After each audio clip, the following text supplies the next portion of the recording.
Assalomu alaykum qadrdonlar. Mana bitta oshxona mebelimiz tayyor bo'ldi. 5 metr joyga qilingan, xolodilnikdan boshlangan.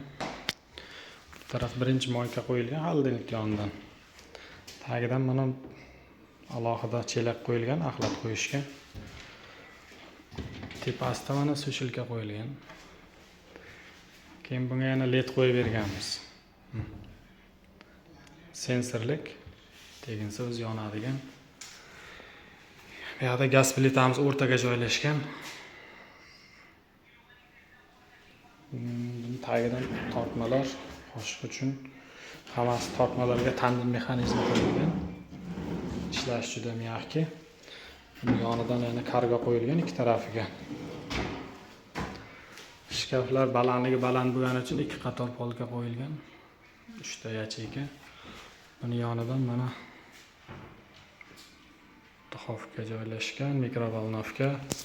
Buni yonidan yana bitta uzun shkafcha joylashib ketgan.